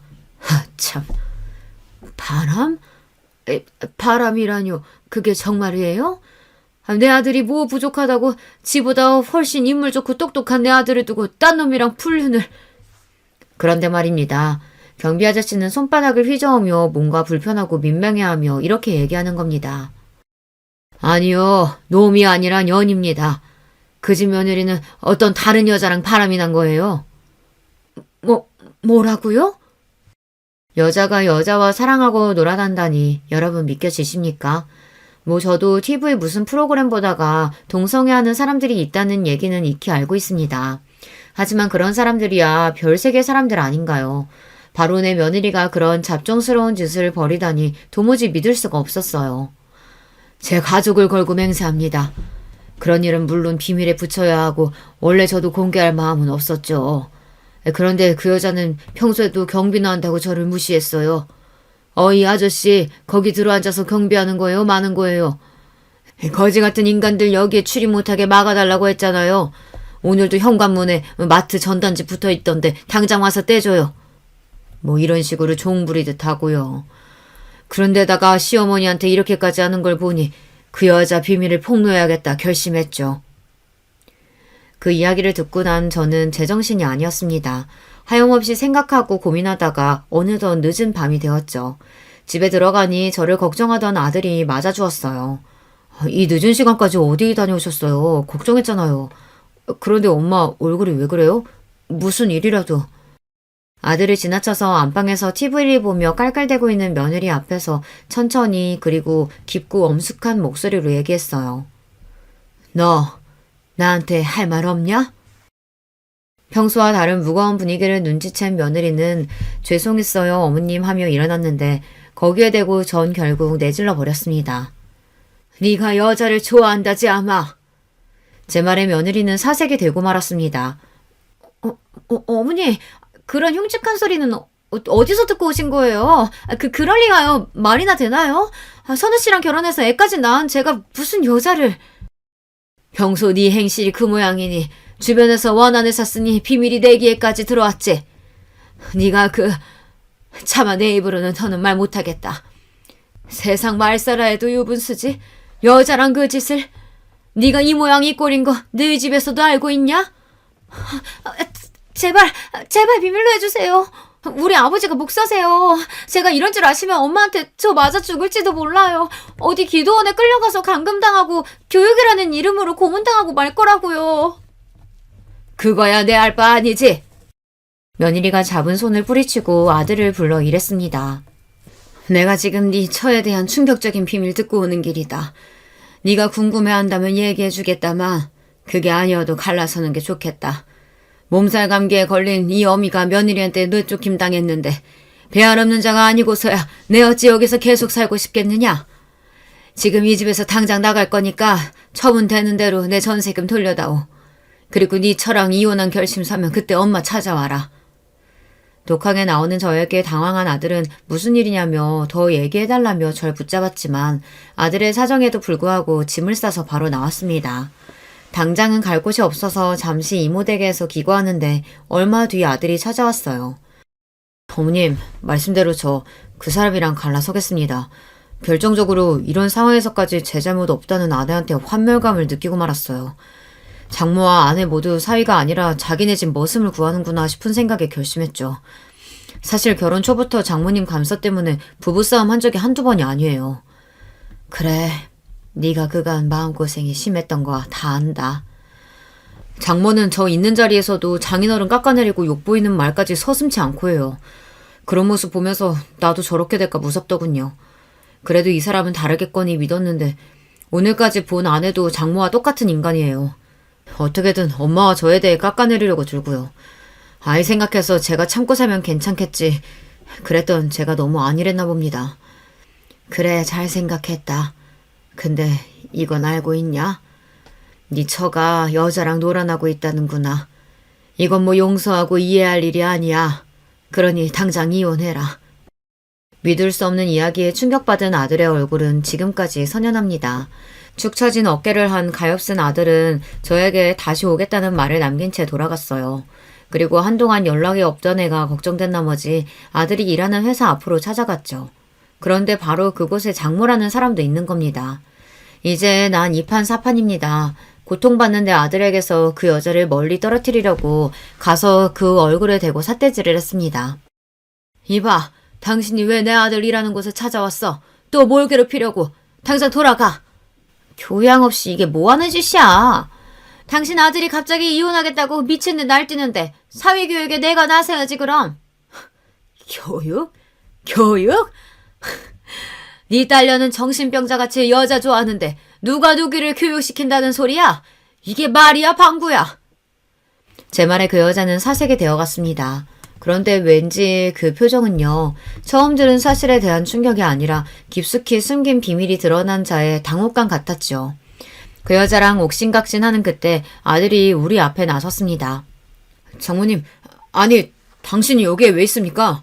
나는 당신 딸과 이혼하겠다고 분명히 밝혔고 집에서 내쫓았는데 무슨 할 말이 더 있어서요? 거지 같은 집안에서 낳은 놈이 사위라고 받아들여줬더니 이제 와서 이혼이라니? 감히 누구 마음대로? 이젠 저 지쳤습니다. 당신이 뭔가 대단한 사람인 마냥 착각하고 자기 고집대로만 쥐락펴락 해대는 통에 우리 부부가 갈라서는 거예요. 다 당신 책임이라고요. 그러자 갑자기 안싸도는 손을 들어 올려 내 아들의 귓방망이를 후려쳤습니다. 그 광경을 보고 눈이 뒤집힌 저는 그대로 안싸돈 머리끄댕이를 잡아 세차게 흔들었습니다. 이 거지 같은 년이? 지금 감히 누구 머리를 잘 잡아? 그래, 거지한테 어디 한번 혼쭐 나봐라. 전 평생 남에게 욕지거리나 남 얼굴에 손 한 번 대본 적이 없는 사람이었어요. 그렇지만 눈앞에서 아들이 그런 꼴을 당하는 걸 보니 없던 힘이 솟아나더군요. 한참 동안 안싸돈의 머리채를 잡고 다니면서 쌍욕을 하다 놓아주니 손가락 틈으로 그 옆에 내 머리카락이 수북히 뽑혀 있었어요. 안싸돈은 잔뜩 제 귀에 눌려서 이 거지 같은 모자 같으니 어디 두고 보자 하고 내빼더군요. 너 맞은 데는 괜찮니? 그럼요, 멀쩡해요. 엄마는 어디 다치신 데 없으세요? 우리 엄마 이런 모습 저 처음 봤어요. 아주 속이 후련합니다. 그치만 제 복수는 이제부터 시작이에요. 아들은 뭔가 복수할 묘안이 떠올랐는지 자신만만한 웃음을 지어 보였어요. 이후 그 아들이 말한 복수의 그 날이 찾아왔죠. 저와 아들은 바깥사돈이 목사로 있는 교회에 찾아갔습니다. 교회 앞에서 신자들과 인사하던 박가사돈과 안사돈은 우리들을 보고 흠칫 놀라했어요. 안사돈은 불이 났게 달려와서 우리를 내보내려고 했습니다. 여기가 감히 어디라고 기어와. 당장 나가지 못해? 그러자 아들은 큰 목소리로 말했습니다. 목사님, 이 교회는 새로운 신자를 박해하고 내쫓아버리는 그런 야박한 곳입니까? 그러자 나이 지긋한 어르신 한 분이 우리에게 오셨어요. 그럴 리가 있겠습니까? 우리 교회처럼 따뜻하고 목사님이 품어주는 곳은 없답니다. 하느님이 인도하심으로 오늘 아주 잘하신 거예요. 자자, 저랑 함께 예배당 안으로 들어가시죠.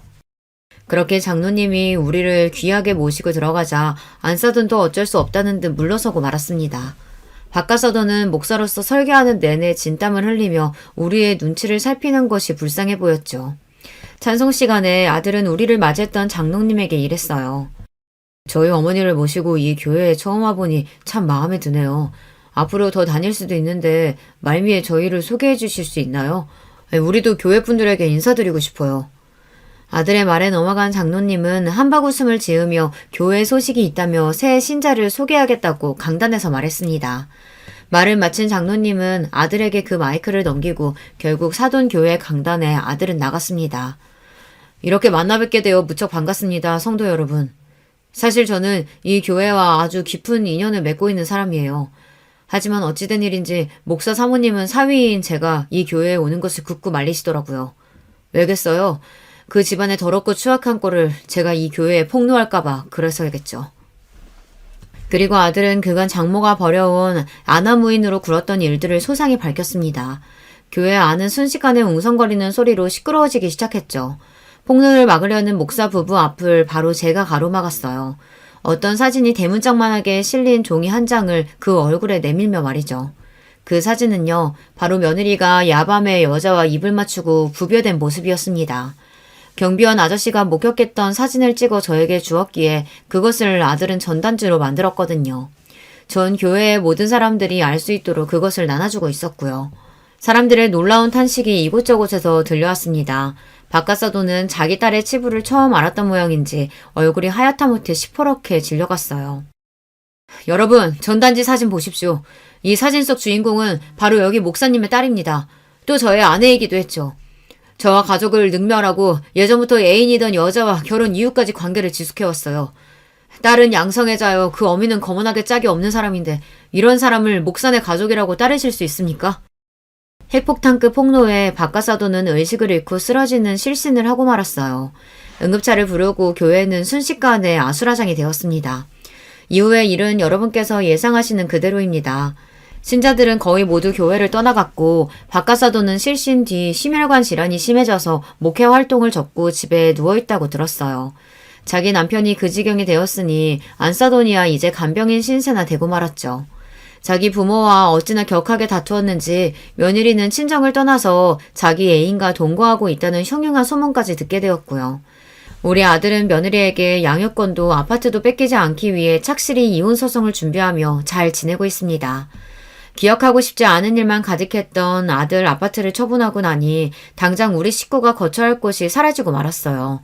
근처의 호텔 같은 곳에서 얼마간 지냈지만 평생 그런 곳에 지내본 적 없는 이 늙은이에게 차갑고 휘황찬란하기만 한 호텔은 집 같지 않았습니다.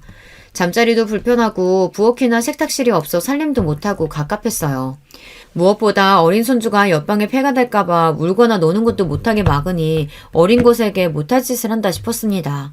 하는 수 없이 저는 내 집을 살고 있는 세입자를 찾아갔어요. 정말 죄송합니다. 혹시 계약 기간이 끝나기 전에 이사 가실 수는 없으실까요? 아직 1년이나 남았는데 무슨 소리냐며 펄쩍 뛰는 사람들에게 저는 솔직하게 제 사정을 자세히 말씀드렸습니다. 제 이야기에 마음을 움직인 젊은 세입자 부부는 제 말을 들어주기로 했습니다. 그리고 저는 고마운 마음에 이사비를 드리겠다고 하고 잘 마무리 지었죠. 이런 우여곡절 끝에 내 소중한 집에 다시 들어올 수 있었어요. 지금 아들 손주랑 우리 집에 아픈 데 없이 잘 살고 있어요. 아들이 원하는 방향으로 며느리와 이혼을 매듭짓고 나니 훨씬 얼굴이 편안해 보였습니다. 그리고 아들 방에는 어느 틈엔가 캔버스와 유화 물감 등이 채워지더니 집에 있는 틈틈이 그림을 그리기 시작한 것이죠. 엄마, 저 다시 붓 잡게 되었어요. 여러 해 겪으면서 제게 소중한 것들에 집중하는 것이 중요하다는 걸 깨우쳤거든요. 내 아들, 엄마, 그리고 그림이요. 저 사실 그림에 대한 마음 접은 적은 없었거든요. 아주 잘 결심했구나. 생전에 아빠가 너 5살 때 그림 보고 하셨던 말씀 기억나니? 그럼요. 그때 생생히 기억해요. 네 그림 보면 조선시대 이암 선생의 목연도가 떠오르는구나. 어미 등 뒤에 누워 포근한 잠에 빠져든 강아지의 모습까지 너무나 평화롭고 사랑스러워 보여. 이렇게 가족애가 절실히 와닿는 표현력이 뛰어난 그림은 처음이라며 극찬하셨던 거 말이죠. 맞아. 기억하는구나. 우리가 인생의 우여곡절 끝에 돌아 왔지만 건강한 육신이 있고 가족으로 함께하니 이제라도 욕심을 내려놓고 네가 하고 싶은 걸 해라. 우리 손주는 이 어미가 힘 닿는 데까지 잘 보살펴 줄 테니. 진심으로 아들의 자신이 원하는 일을 하는 것을 축하하고 지지해 주었습니다. 화근이었던 며느리와 그 사돈네와 마주칠 일이 없으니 인생이 한결 편해지고 이렇게 사연을 써보기도 하네요. 만약에 여기에서 제 글을 뽑아주시면 저는 물론이고 우리 가족도 같이 기뻐할 것 같아요. 물론 어린 손자는 나중에 커서 이해할 나이가 되면 그때 제 어미에 대한 이야기를 들려주어야 하겠지만 말이에요. 글쟁이가 아닌 사람이라 여러모로 많이 부족했을 텐데 지금까지 제 사연을 들어주신 여러분 감사드립니다. 알 수 없는 인생길에서 어떤 고난이 오더라도 용기 갖고 가족과 함께 이겨내시길 바랍니다. 모두 평안하고 행복하세요. 안녕하세요. 저는 집안 모처에 사는 40대 아이 둘 엄마입니다. 남편은 직장 때문에 서울에서 주말마다 왔다 갔다 하고 있고 저도 직장 생활하랴 애 키우랴 정신없이 인생을 살다 보니 어느새 아이가 중학교에 갈 나이가 되었네요. 사춘기라 미울 때가 있지만 그래도 머리가 어느 정도 커서 어른들의 마음을 가끔 이해할 때가 있어서 편하기도 합니다. 갑자기 뜬금없이 사춘기 아이가 어른을 이해할 일이 뭐가 있냐고요? 바로 아이 할머니 이야기입니다. 세상 둘도 없는 천사 같은 제 시어머니 말이에요. 그런데 이 천사 시어머니는 너무나 아쉽게도 몸이 불편하게 태어나셨습니다. 하늘이 천사 같은 시어머니의 착한 마음이 너무나 질투가 났는지 시어머니에게 지적장애 2급이라는 장애를 앓은 채 세상에 태어나게 했습니다. 그리고 고작 7세의 지능으로 평생을 정말 순탄치 않은 삶을 살아오셨어요. 시어머니가 태어나 자라던 5, 60년대는 장애인에 대한 인식이 지금보다 훨씬 열악했기 때문에 살아가는 모든 순간순간이 고통스러웠다고 하셨습니다. 지금도 장애인에 대한 처우로 가끔 세상이 시끄러운데 그 시절에는 처우는 물론이거니와 주변에서 시어머니를 바라보는 인식이 어땠을지 상상이 가시나요? 7세의 언어로 표현하시는 이 세상은 들을 때마다 가슴을 미어지게 했습니다. 며느라, 이 세상이 꼭 어릴 때 국민학교 다닐 때 매일매일 오르던 언덕길 같아. 다리도 아프고 숨도 차고 매일매일이 언덕길이야. 시어머니의 고단했던 인생사를 한 단어로 표현해주는 그 단어, 국민학교 언덕길. 그렇습니다. 시어머니는 이미 초등학교에 다닐 때부터 언덕길과 다름없는 인생을 살고 계셨던 것입니다. 그 시절 시골 학교에는 특수반이라는 것도 제대로 마련되어 있지 않았고 학교 학생들은 자신과 조금 다르다는 이유로 시도 때도 없이 시어머니를 심하게 놀리고 약올리곤 했다고 합니다. 그럴 때마다 시어머니를 괴롭힘으로부터 보호해주던 영호 같은 사내 아이가 한 명 있었으니 그가 바로 동네 절름발이 석훈이, 지금의 제 시아버지입니다. 시아버지는 아주 어릴 적 마차에 깔려서 그때부터 한쪽 다리를 절게 되었다고 합니다. 시아버지 역시 몸이 성치 않았으니 그 시절 아이들의 대표적인 놀림감이었죠. 동병상련이었는지 순수한 정의감이었는지, 아니 둘 다겠죠. 시아버지는 시어머니가 조금이라도 놀림당하는 걸 목격하기만 하면 그대로 절름발로 뛰어가 온 몸으로 힘센 친구들과 몸싸움을 벌이며 시어머니를 보호했다고 합니다. 덩치도 크고 뚱뚱한 학교에서 싸움 제일 잘하는 병훈이한테도 앞뒤 안 보고 들이박았다고 하니 다리만 불편했지 그야말로 둘도 없는 장군감이었습니다. 하지만 역시 몸이 성치 않으니 흠씬 두들겨 맞기 일쑤였는데요. 그렇게 맞으면서도 꿋꿋이 이렇게 소리쳤다고 합니다. 정혜 괴롭히지 마! 정혜 괴롭히는 놈들 나한테 다 죽는다! 어이구 죽여봐라 병신아. 네가 어쩔래? 어쩔래? 네가 한번 죽어봐라! 그렇게 흠씬 두들겨 맞고서 한쪽 구석에 쭈그리고 있으면 시어머니가 슬며시 다가와 위로했다고 합니다. 석훈이 괜찮아? 석훈이 아프다. 석훈이 아프다. 난 괜찮아 정혜야. 앞으로 또 누가 괴롭히면 나한테 다 얘기해. 내가 다 혼내줄게. 맨날 맞으면서 뭘 혼내주긴 혼내주냐. 석훈이 아프다. 석훈이 아프다. 그렇게 학교 생활하는 매일매일이 두 분에겐 투쟁의 연속이었습니다. 두 분은 서로를 지켜야 했기 때문에 늘 붙어 다녔고 하굣길까지 같이 가곤 했는데 그러자면 여지없이 그 광경을 본 학생들이 두 분을 놀리기 시작했습니다. 야야, 저기 병신 둘이서 연애질한다. 얼레리 꼴레리 얼레리 꼴레리. 이 새끼들 진짜 죽을래? 일로 안 와? 그렇게 시아버지가 절름발로 놀리는 학생들을 힘겹게 쫓아가면 아이들은 주랭랑을 치면서 계속 놀리곤 했답니다. 얼레리 꼴레리 얼레리 꼴레리 병신 둘이서 연애한대요. 진짜 다 죽여버린다. 석훈아, 하지 마라. 석훈이 아프다. 또 하루는 이런 일이 있었습니다. 그날도 어김없이 짓궂은 장난을 하던 반아이들은 이번에는 시어머니를 도둑으로 몰고 가기로 작정을 했습니다. 선생님, 희정의 지갑이 없어졌대요. 선생님, 지갑 찾아주세요. 지갑 찾아주세요. 선생님, 아무리 생각해도 체육 시간에 아프다고 안 나갔었던 정혜가 수상해요. 그래, 정혜야. 체육 시간에 반에 쭉 혼자 있었지? 네, 선생님. 그런데 정혜 잠만 잤어요. 안 훔쳤어요. 시어머니는 어눌한 말투로 억울함을 내비추었지만 선생님마저 이미 못된 반 친구들에게 설득이 된 것 같았습니다. 정혜야, 선생님이 널 의심하는 건 아니고 어디 가방 좀 잠깐 보자. 가방 안에 희정이 지갑이 없으면 네 억울함도 풀릴 것 아니니? 선생님, 정혜 진짜 억울해요. 정혜 안 훔쳤어요. 시어머니가 계속해서 아니라고 했지만 선생님은 거의 반강제로 시어머니의 가방을 뺏어서 열었습니다. 그런데 웬걸 잃어버렸다던 희정이의 지갑이 시어머니의 가방에서 나온 것입니다. 너 이 녀석, 도둑질이 얼마나 나쁜 짓인지 알아? 너 안 되겠다. 선생님한테 매 좀 맞아야겠다. 손바닥 이리 내. 저 정말 아니에요, 선생님. 억울하게 우는 시어머니는 아랑곳하지 않고 선생님은 그렇게 가녀린 시어머니의 손바닥을 30차례 매로 내리쳤습니다. 내일까지 엄마 모시고 와. 알았지? 아이고, 병신에다 가난해가지고 이제는 도둑질까지 하네. 도둑년이다, 도둑년. 정혜 정말 억울해요. 정혜 아니에요, 선생님. 그때 선생님의 심부름을 갔던 시아버지가 돌아와서 그 광경을 지켜보더니 얼른 나섰습니다. 선생님, 정혜 절대 그럴 애 아니에요. 분명히 저 박병원이 또 장난친 걸 거예요. 아까 박병원이랑 김희정이랑 둘이 속닥거리는 거 제가 다 봤어요. 뭐야? 너 이 새끼 진짜 죽는다. 가만히 있는 나를 의심해? 너 일로 와봐, 이 새끼야. 그만. 다들 그만해라. 어차피 잃어버린 지갑은 찾았으니까 그걸로 된 거 아니냐. 이 일은 여기서 끝내. 선생님, 정혜 억울해요.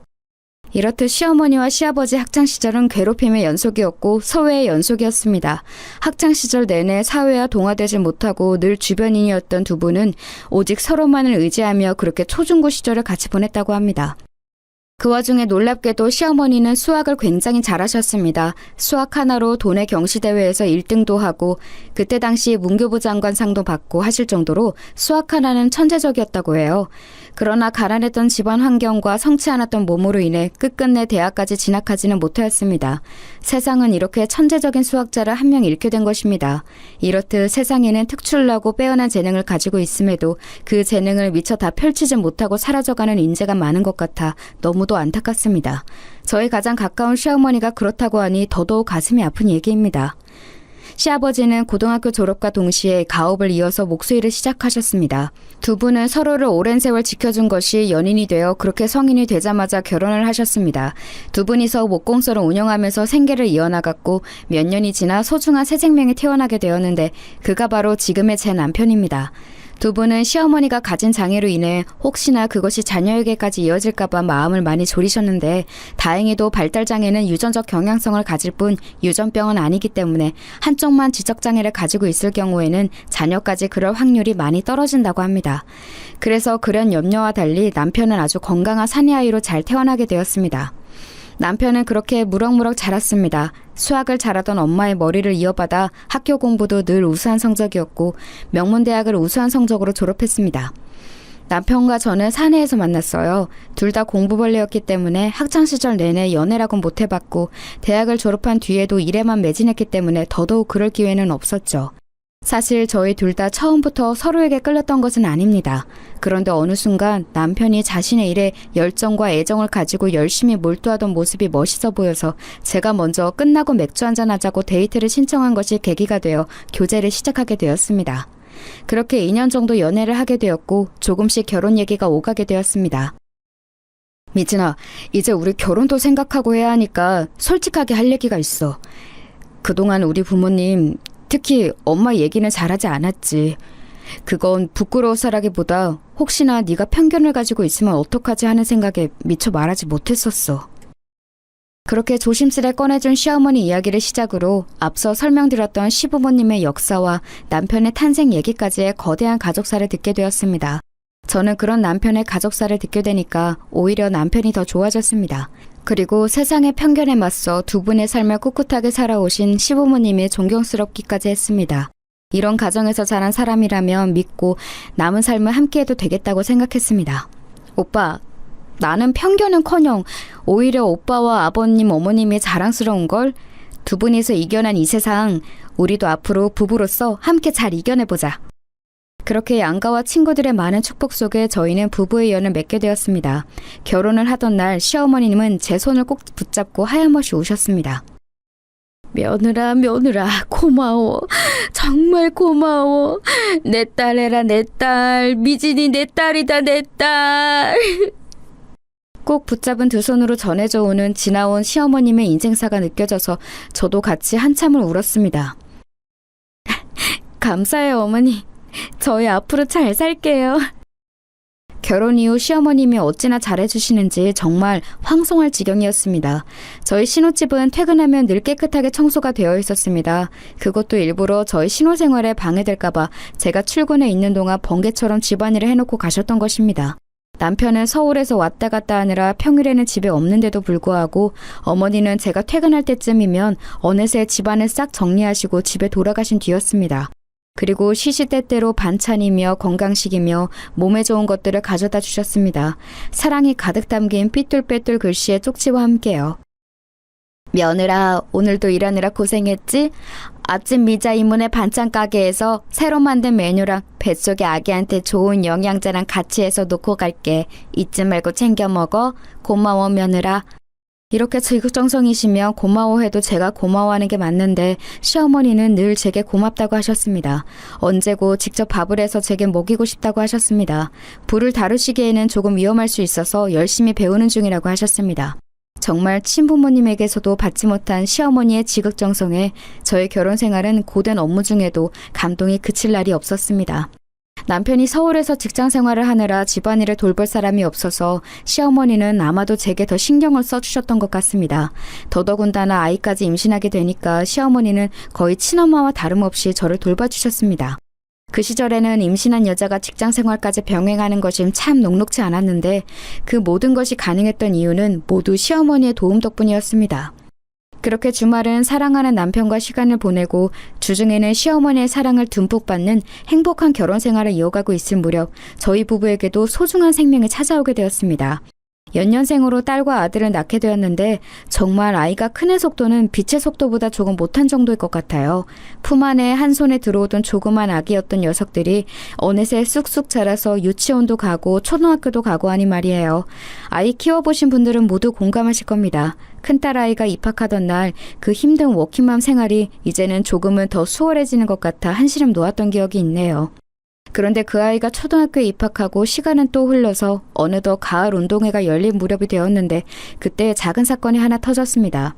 제가 일이 바빠서 참석을 못하게 되었고 남편 역시 주중에는 서울에 있으니 참석하기 어려운 것은 마찬가지였습니다. 어쩔 수 없이 시부모님께 부탁을 하려고 전화를 드렸는데 흔쾌히 와주시겠다고 하셨습니다. 그렇게 통화를 끊었는데 제 통화를 엿들은 딸아이가 슬며시 다가오더니 제게 말했습니다. 엄마, 운동회 날 할머니가 와? 엄마 아빠 다 시간이 안 되는데 할머니 할아버지가 대신 와주신다고 하니 천만 다행이야. 그런데 왜? 그게 그냥 오지 말라고 하면 안 돼? 친구들이 자꾸 놀려. 놀리다니? 그게 무슨 말이야? 친구들이 우리 할머니 바보라고 나도 똑같이 바보 될 거라고 맨날 놀려. 청천벽력 같은 이야기였습니다. 그게 무슨 소리야? 할머니 바보 아니고 너도 바보 안 될 거야. 어떤 녀석이 그런 못된 소리를 해? 딸아이에게서 들은 이야기는 놀라웠습니다. 딸아이 입학식 날 할머니, 할아버지 다 참석을 하셨는데 그날 할머니가 다른 어른들과 다르게 조금 어눌하게 행동을 하자 그것을 보고 있던 반 아이들이 기억을 해두었다가 입학을 하자마자 놀리기 시작했다는 것입니다. 입학식으로부터 가을 운동회까지 반년안의 시간 동안 아이가 할머니 이야기로 놀림을 받았다는 게 너무나 화가 났습니다. 지영아, 잘 들어. 할머니는 몸이 불편하신 거지 바보가 아니야. 다른 누구보다도 너는 할머니 부끄러워하면 안 돼. 할머니가 얼마나 슬퍼하시겠니?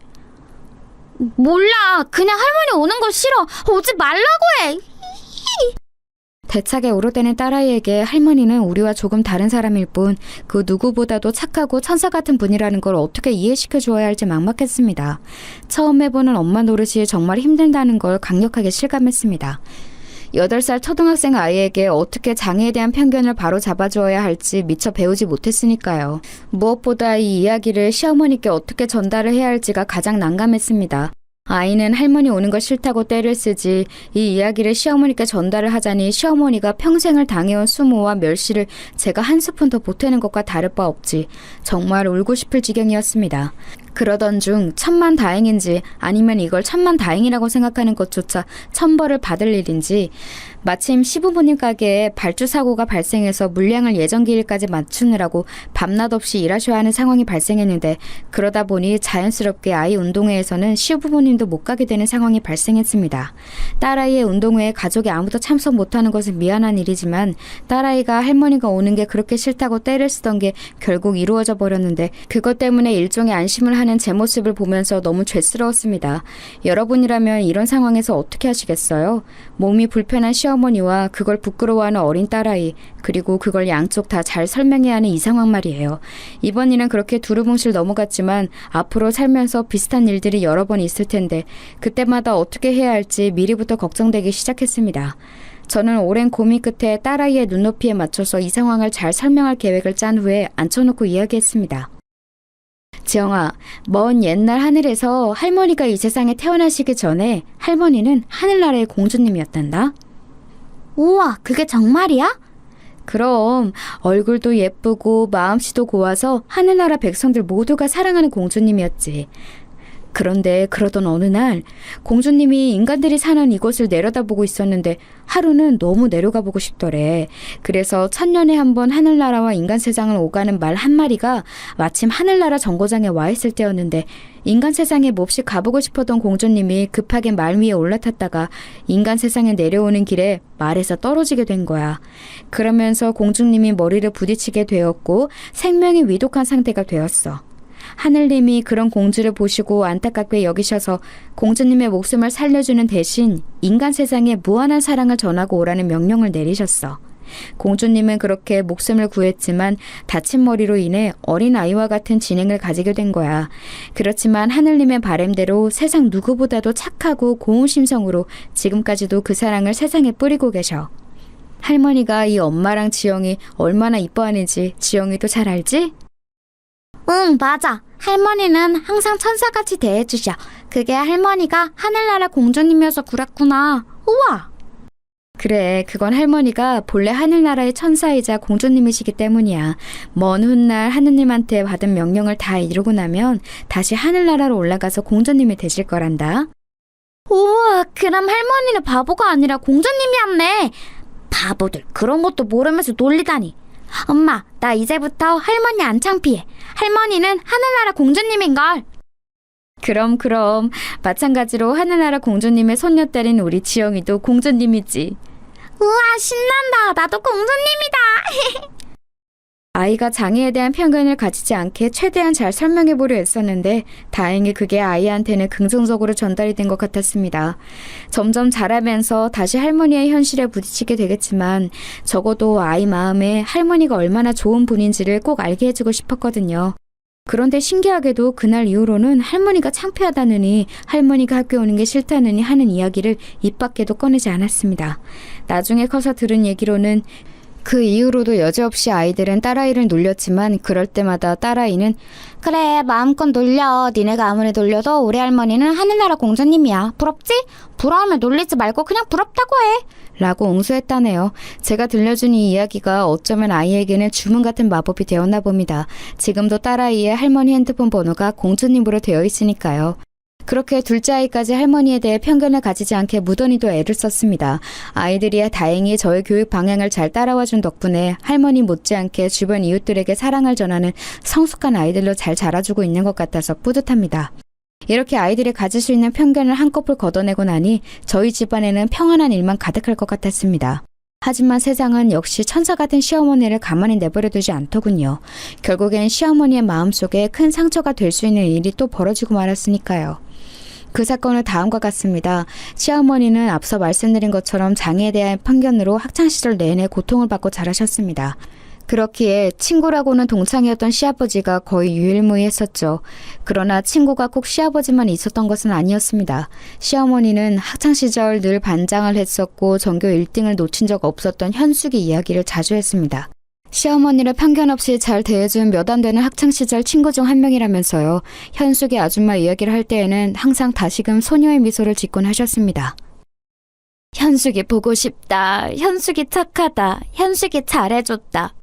현숙이 아줌마는 수학을 유난히 잘했던 시어머니 곁에 항상 붙어 다니면서 수학에 관해서 많이 물어봤었고 그것이 계기가 되어 친하게 지내게 되었다고 합니다.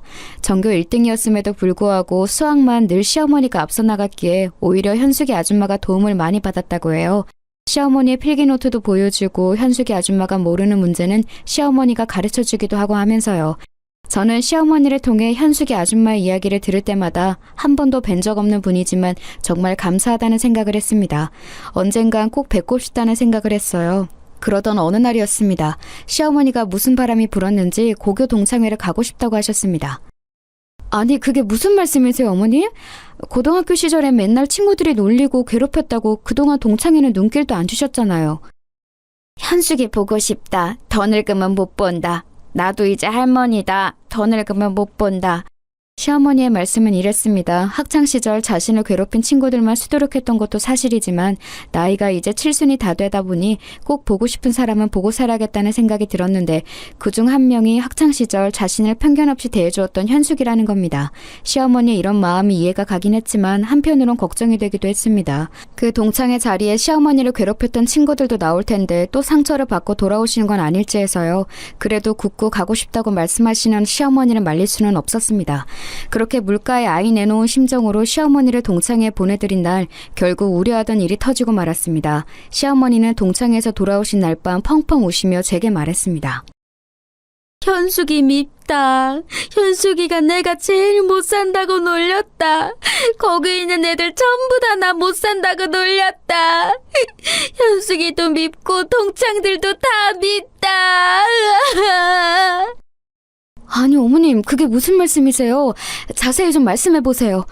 시어머니께서 들은 자초지종에 저는 정말 경악을 금할 수 없었습니다. 그 내용은 이랬습니다.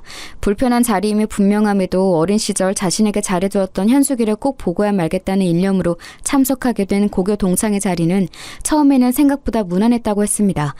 세월이 너무나 많이 지나서 그런지 얼굴도 못 알아보기는 친구들도 많고 어린 시절 자신을 괴롭혔던 것도 너무나 오래 지난 일이라 어느 정도 감당이 되더랍니다. 그리고 어린 시절 그렇게 못되게 굴었던 친구들도 나이를 먹고 힘이 다 빠졌는지 학창시절만큼 그렇게 표독스럽지 않았다고 합니다. 그리고 그렇게 꿈에 그리던 현숙이 아줌마가 뒤늦게 등장한 순간 어머 너 정혜 아니니? 네가 여길 어떻게? 현숙이다. 내 친구 현숙이다. 시어머니는 그렇게 거의 50여 년 만에 다시 만난 현숙이 아줌마를 얼싸안고 엉엉 울었다고 합니다. 이제 죽어도 여한 없다. 현숙이 드디어 만났다. 아. 그런데 현숙 아줌마의 태도가 조금은 이상했다고 합니다. 어린 시절 그렇게 살갑고 친절했던 현숙 아줌마가 왠지 모르게 거리를 두는 느낌이었다고 했습니다. 시어머니는 처음에는 아마도 세월이 오래 지나서 어색해서 그랬겠거니 하셨다고 합니다. 그런데 화장실을 갔다가 돌아오는 사이 친구들은 시어머니가 돌아오면서 다 듣는지도 모르고 이렇게 얘기를 하더랍니다. 야, 쟤 누가 데려왔어? 왜 이런 날까지 저런 애를 데리고 와서 분위기 망치는 거야? 아우, 내 말이. 딱 보니까 현숙이 너 보러 왔나 보다. 너는 그러니까 적당히 잘해주지. 왜 과하게 잘해줘가지고 몇십 년 지나서까지 이렇게 찾아오게 해? 그런데 그 뒤로 바로 이어지는 현숙이의 답변에 시어머니는 억장이 무너져 내렸다고 합니다. 야, 난들 뭐 잘해주고 싶어서 잘해줬냐? 지능은 애 수준도 안 되는 게 꼭 수학에서만 나를 앞질러 가잖아. 그게 처음에는 너무 괘씸하고 배알에 꼴려서 니들이랑 똑같이 괴롭혀줄까 싶었는데 그게 아니라 아예 내 편으로 만들어버리자는 생각이 들더라고. 평소에 여기저기서 병신 소리 듣다가 내가 조금만 잘해주니까 해볼래 해가지고 금방 나한테 안기는 꼴이 얼마나 웃겼는지 아니? 시어머니는 그 순간 자신이 살아온 모든 인생에 부정당하는 느낌이었다고 합니다. 남편을 제외하고 유일하게 자신의 친구가 되어줬던 현숙이 모두가 괴롭히고 손가락질을 해댈 때도 자신을 사람 대접해줬던 그 착한 현숙이가 사실은 자기 수학 점수 높이려고 시어머니를 이용한 거였다니. 그런데 그 뒤에 이어지는 말이 더 가관이었습니다. 와, 근데 어떻게 아무리 장애인이라지만 50년이 넘게 지났는데 꼬라지 초라한 건 여전하냐? 동네도 어릴 적 살던 그 동네 아직 산다며? 아들내미랑 며느리도 무슨 일 하는지 겨우겨우 근근히 먹고 산다던데 모르긴 몰라도 우리 중에 제일 가난할 거다. 그런데 지가 여기가 어딘 줄 알고 함부로 찾아와? 막말로 우리가 그 지긋지긋한 총구석 벗어나려고 얼마나 했었냐? 근데 전년을 보니까 그 지긋지긋했던 동네가 다시 떠오르네. 시어머니는 뒤에서 몰래 듣고 있다가 참기 힘들었는지 그대로 뛰쳐나와 말했습니다. 거짓말! 현숙이 거짓말이다! 오랜만에 만난 정을 골려주려고 장난치는 거다! 맞지? 맞다고 해! 빨리! 시어머니는 눈물 콧물을 쏟으며 그 상황을 부정하고 싶은 마음에 뛰쳐나가 소리쳤지만 돌아오는 현숙의 반응은 냉정했습니다. 어머, 뭐야? 다 듣고 있었어? 그래. 이왕 이렇게 된 거 솔직하게 얘기해주지. 야, 내가 뭐가 부족해서 너 같은 장애인이랑 붙어 다니냐? 주제를 알아야지. 게다가 아직도 목공소리 일하면서 가난하게 살지? 그런데 네가 여기를 어디라고 함부로 기어와? 아니, 난 안 그래도 유일한 인생의 오점이 니년한테 수학 뒤지는 거였는데 오늘 와서 굳이 또 그걸 기억하게 하네? 당장 안 꺼져? 50년 전 천사 같고 친절했던 현숙이는 온데간데 없고 표독스러운 마귀 알몸 같은 현숙이가 그 시절 모든 친구들이 자기를 놀리고 괴롭혔던 것처럼 똑같은 행동을 하고 있었습니다. 몸이 불편한 것도 서러운데 가난한 것까지 더해서 막말을 내뱉는데 시어머니는 그 자리에 주저앉아서 엉엉 우는데 아무도 위로해주기는커녕 다들 이렇게 얘기를 하더랍니다. 아우, 야야야, 쟤 여기서 밤새 저러고 있을 것 같으니까 우리가 자리를 옮기자. 아, 독한 년. 그렇게 시어머니는 홀로 남겨진 가게에서 한참을 울다가 힘없이 집으로 돌아왔는데 그런 시어머니를 맞이하는 저를 보면서 다시 울음이 터졌습니다. 현숙이 밉다. 현숙이가 내가 제일 못 산다고 놀렸다. 거기 있는 애들 전부 다 나 못 산다고 놀렸다. 현숙이도 밉고 동창들도 다 밉다. 정말 기가 막히고 코가 막힐 노릇이었습니다. 동창회 가서 괜히 불편한 일 겪으시지 않을까 우려했던 것이 현실이 되었습니다. 시어머니가 받았을 상처를 생각하니 가슴이 미어졌습니다. 현숙이 아줌마의 말대로였습니다. 학창시절 한 번도 전교 1등을 놓쳐본 적이 없던 그 아줌마는 유일하게 한 과목, 수학만을 시어머니에게 뒤졌다고 합니다. 종합점수로 합산하며 그 아줌마가 1등이었지만 수학을 1등하지 못했다는 이유로 부모님께 매번 심한 꾸중을 들어야 했다고 했습니다. 그래서 친구들과 작당 모의를 하고 시어머니를 더 괴롭히게 시켰으며 자기는 전교회장의 이미지가 있으니까 직접 나서지는 않고 뒤에서는 아무것도 모르는 척 시어머니에게 접근해서 친하게 지냈다고 합니다. 모르는 문제에 대해 정보를 얻기도 하고 때로는 일부러 시어머니에게 공식을 틀리게 가르쳐줘서 시험에서 문제를 틀리게 하려고도 하였습니다. 시어머니는 애써 찾아온 몇 안 되는 친구를 놓치고 싶지 않아 일부러 그 아줌마가 틀리게 가르쳐줘도 모르는 척 넘어갔으나 그렇다고 해도 시어머니를 시험 성적에서는 이길 수 없었다고 합니다. 이 모든 진실을 알게 된 시어머니는 몇 날 며칠을 끙끙 앓으면서 힘들어하셨습니다. 저는 시어머니에게 이렇게 못되게 구는 현숙 아줌마와 시어머니에게 깊은 분노를 느꼈습니다. 정말 이 방법은 쓰지 않으려고 했는데 제가 나설 차례라는 생각이 들었습니다. 저는 굳은 결심을 하고 현숙 아줌마를 찾아 나섰습니다. 수소문 끝에 알아낸 현숙 아줌마의 주소는 듣기만 해도 화려한 강남의 한 아파트에서 살고 있었습니다. 집안도 좋고 공부도 잘했던 그 아줌마는 서울 명문대를 졸업한 뒤 유명한 기업가 집안의 며느리로 시집을 갔는데 그 이후로는 평생 사모님 소리 들으면서 골프나 치러 다니고 심심하며 부잣집 사모님들과 몰려다니며 편하게 평생을 보냈다고 합니다. 저는 지인을 통해 슬며시 연통을 넣어 제가 시어머님의 며느리인 것은 숨기고 따로 만나고 싶다고 제안을 했습니다. 그 아줌마는 제 소개를 듣더니 흔쾌히 자리를 마련했습니다. 그렇게 찾아간 약속 장소는 일반 서민들은 평생 한 번이나 가볼까 싶은 고급 일식집이었습니다. 준비된 룸으로 들어가자 현숙 아줌마가 저를 기다리고 있었습니다. 아유, 어머나, 어서오세요, 의원님. 이렇게 먼저 연락을 주시다니, 안 그래도 한번 뵙고 싶었습니다. 안녕하세요, 정미진입니다. 시간이 없으니 본론부터 얘기할게요. 저는 오늘 국회의원 정미진으로 온 것이 아닙니다. 저를 의원이라고 부르면서 버선발로 맞이하는 현숙 아줌마. 여러분도 놀라셨나요? 네, 맞습니다. 저는 현재 국회의원입니다. 하지만 본명을 밝히면 제 소속 정당에 피해가 갈 수가 있고 이 일이 바깥 세상에 알려지면 본의 아니게 논란을 일으킬 여지가 있기 때문에 쭉 가명과 대략적인 나이로 소개드리는 점 양해 부탁드립니다. 저는 대학을 졸업하자마자 사법고시에 합격해 검사로 일을 시작하였습니다. 남편과 만났다는 같은 직장은 바로 검찰청이었고 남편은 현재까지도 검사로 일하고 있습니다. 저는 검사로 일한 지 몇 년이 지나지 않아 변호사 사무실을 개업하며 사회에서 소외받고 고통받는 사람들을 위해 오랫동안 인권 변호사로 일을 했습니다. 바로 저희 시어머니와 같은 분들을 위해서요. 제가 편견주의 시어머니와 시댁에 대해 좋은 마음을 가질 수 있었던 것은 저의 이런 직업적 배경도 영향이 있었던 것 같습니다. 세상에는 겉으로 보기에 초라해 보이고 소외되어 있지만 알고 보면 세상의 가치로 환산할 수 없는 정말 귀한 존재들이 많이 있거든요. 저는 순박하고 청렴한 남편을 통해 그리고 천사 같은 시부모님들을 통해 그것을 보았기 때문에 이 가족의 일원으로 흔쾌히 들어갈 결심을 할 수 있었던 것입니다. 그렇게 인권 변호사 일을 천직으로 생각하고 열심히 일하며 살아가고 있을 어느 때쯤 한 정당으로부터 입당 제의를 받게 되었습니다. 지금 제가 하는 인권 변호사 일은 소외받는 한 사람 한 사람에게 물고기를 잡아줄 수는 있지만 제가 국회로 진출해 좋은 법안들을 만들기 시작하면 그 소외받는 한 사람 한 사람이 스스로 물고기를 잡을 사회적 기반을 마련하는 일이라는 것이 저를 캐스팅한 의원님의 의견이었습니다. 저는 그 말에 크게 감복하여 국회로의 진출을 결심했고 한 번 낙선의 고배를 마신 뒤에 다시 도전하여 국회에 입성했습니다. 그 이후로도 제 정치적 노선은 고통받고 소외받는 계층들을 향했습니다. 시어머니에 대한 마음이 애틋해지면 애틋해질수록 더욱더 그것이 제 길이라 여겼죠. 그런 제 방향이 당내에서와 지역구에서 지지를 받아 당내에서의 제 입지가 꽤 괜찮은 편이었습니다. 중앙정계에 진출할 만큼의 영향력은 아직 없었고 아직 저를 못 알아보시는 시민 여러분들도 꽤 계시지만 마음만 먹으면 지역구에서 꽤 영향력을 행사할 수 있는 정도는 되는 것 같습니다. 그렇기에 유수의 기업 대표나 사모님들은 저를 통해 정치권에 줄을 대려고 알게 모르게 한번 만나자는 연락을 많이 했었습니다. 하지만 저는 그런 것은 딱 질색이라 다 거절하고 오로지 제 사명만을 바라보며 달려왔습니다. 그렇게 제 사명에 열심히 매진하고 있을 무렵 한 기업의 회장이 펼치는 기업 정책이 제 지역구의 소외계층에게 커다란 피해를 입히고 있다는 소식을 접하게 되었고 그 기업에 대한 비난 여론이 점점 거세지고 있었던 찰나였습니다. 그런데 그 기업의 회장이 누구인지 아세요? 바로 이 현숙 아줌마의 남편이었던 것입니다.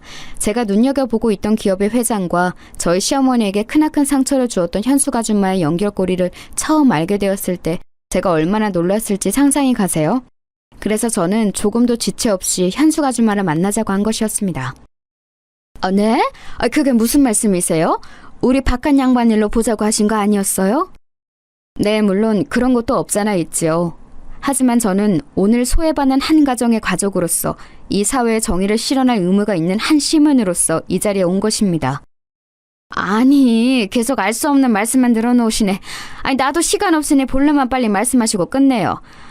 나 만나자는 국회의원이 한둘인 줄 알아요? 좋은 일로 보자고 하시는 줄 알았더니 사람 짜증나게 하시네. 저는 사모님께서 그렇게 무시하고 멸시하시던 임정혜님의 며느리입니다. 오늘은 저희 시어머니에게 지난 동창회에서 심한 모욕감을 주신 것에 대해 사과를 받으러 왔습니다. 아니, 지난 동창회에서뿐만 아니라 평생에 걸쳐 장애인이라고 저희 시어머니를 업신여겼던 것 정식으로 사과하세요. 뭐야? 아이고 참나, 난 또 뭐라고. 이봐요, 의원 양반. 그래. 내가 그쪽 시애미랑 동창이요. 그게 뭐? 친구도 없이 매번 놀리만 당하던 장애인이랑 내가 친구해준 건데 상을 받았으면 상을 받아야지. 사과는 무슨 얼어 죽을 놈의 사과.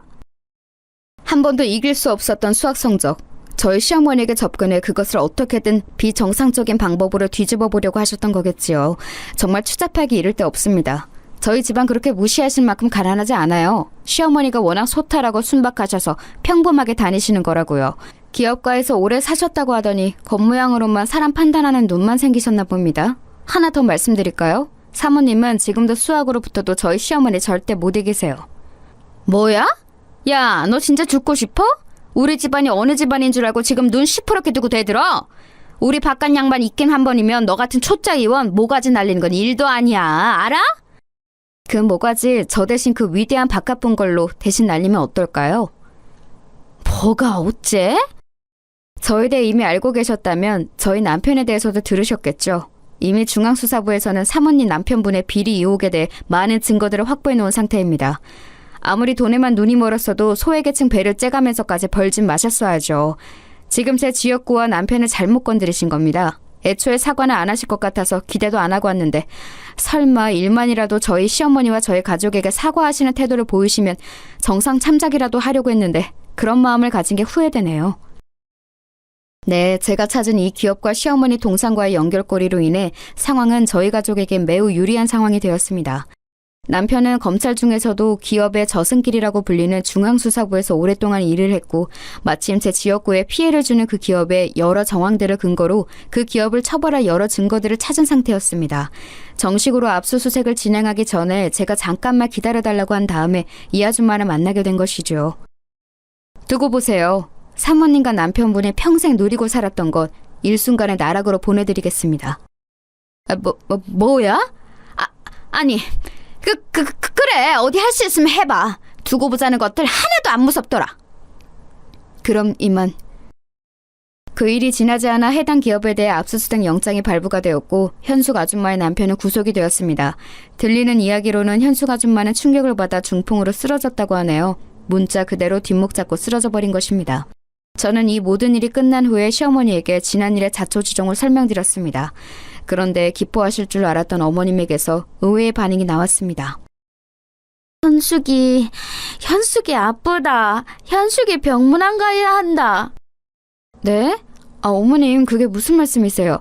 그 아줌마는 천벌을 받은 거예요. 이제 다시는 그 사람들한테 눈길도 주지 마세요. 안 된다. 현숙이 병문 안 갈 거다. 병문 안 갈 거다. 참 어머님도. 가선 안 된다는 그 병문안을 굳고 말렸지만 시어머니는 요지부동이었습니다. 할 수 없이 저와 제 보좌관이 함께 동행한 가운데 현숙 아줌마가 누워있는 병동으로 병문안을 갔습니다. 현숙 아줌마는 간신히 거동만 겨우 하고 천천히 말을 할 정도만 되었습니다. 저를 맞이한 현숙 아줌마는 힘없이 천천히 제게 원망을 늘어놓았습니다. 의원 양반, 그래, 속 시원하시오? 이제 그쪽 CM이랑 나를 조롱이라도 하려고 오셨소? 마음대로 하시오. 그런 말씀 마세요. 그래도 친구라고 저희 시어머니가 사모님 꼭 병문안 오겠다고 쫄라서 겨우 온 거예요. 현숙아, 내 친구 현숙아. 현숙이 아프다. 현숙이 아프다. 야, 이 바보 같은 기집애야. 아직도 모르겠어? 나 너랑 친구 아니야. 한 번도 그렇게 생각해 본 적이 없어. 내 성적 때문에 너 이용한 거라고. 그러니까 그만 돌아가. 아니다. 현숙이 그래도 내 친구다. 나랑 고등학교 때 친구해줬다. 수학 공부도 같이 해줬다. 정말 끝까지 나를 나쁜 사람으로 만드는구나. 너 이용만 해먹은 내가 무슨 친구라고. 현숙 아줌마는 계속 모질게 굴다가도 천사 같은 시어머니가 끝까지 친구라고 하며 걱정하는 모습을 보이자 끝내 눈물을 보였습니다. 그것이 참회의 눈물인지 창피해서 흘리는 눈물인지는 알 수 없었지만 마지막 돌아서는 저희들을 향해 현숙 아줌마는 힘겹게 한마디를 내뱉었습니다. 정혜야, 미안하다. 그렇게 눈물바다가 된 병동을 나서서 집으로 돌아오는 내내 시어머니는 눈물을 감추지 못하셨습니다. 저는 시어머니께 질문했습니다. 어머님은 서운하지 않으세요? 동창회에서 돌아온 뒤부터 며칠을 끙끙 앓으셨잖아요. 그런데도 어떻게 현숙 아줌마를 친구로 받아들이실 수가 있어요? 현숙이 내 친구다. 사실은 착한 사람이다. 착한 사람인데 수학만 조금 못해서 그랬다. 내 잘못이다. 현숙이 원래 착한 사람이다. 저는 시어머니가 그렇게 흐느끼는 모습을 보면서 다시 한번 가슴이 미어졌습니다. 원래 한없이 착하고 또 착한 사람은 바로 시어머니니까요. 아이에게 가짜로 들려준 세상에 많은 사랑을 전하라는 명령을 받고 온 하늘나라 공주님이 진짜 이야기인 것만 같았습니다. 세상에 이렇게 착한 사람이 또 있을까요? 저는 그렇게 시어머니를 부둥켜 안고 한참을 같이 울었습니다. 그 이후 시간이 꽤 흘러 현숙 아줌마 남편의 최종 선고일이 되었습니다. 재판 결과 아줌마의 남편은 무거운 징역형을 받게 되었습니다. 이미 모든 것을 포기한 아줌마는 순순히 재판 결과를 받아들였다고 하네요. 가끔은 제가 시어머니를 위해 벌인 이 복수극이 잘한 짓인가 싶을 때도 있습니다. 막상 시어머니가 바랬던 것도 아니었고 그날 이후로 계속 쓰러진 현숙 아줌마만 걱정하는 시어머니의 모습을 보는 것도 괴로웠으니까요.